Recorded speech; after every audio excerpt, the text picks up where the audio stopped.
Your Excellencies and dear brothers, within the chaos that Afghanistan witnessed over the past years,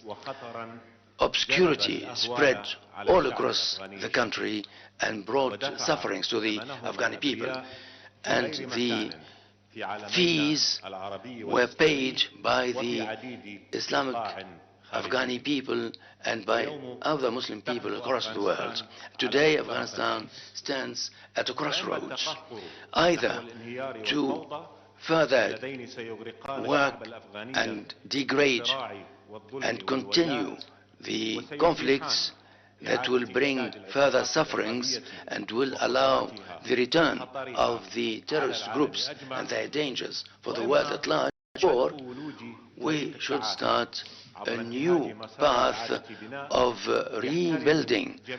or reconsideration that would be observant of the rights of the Afghani people to dignity in line with the principles and laws of the Islamic faith, enabling the Afghani people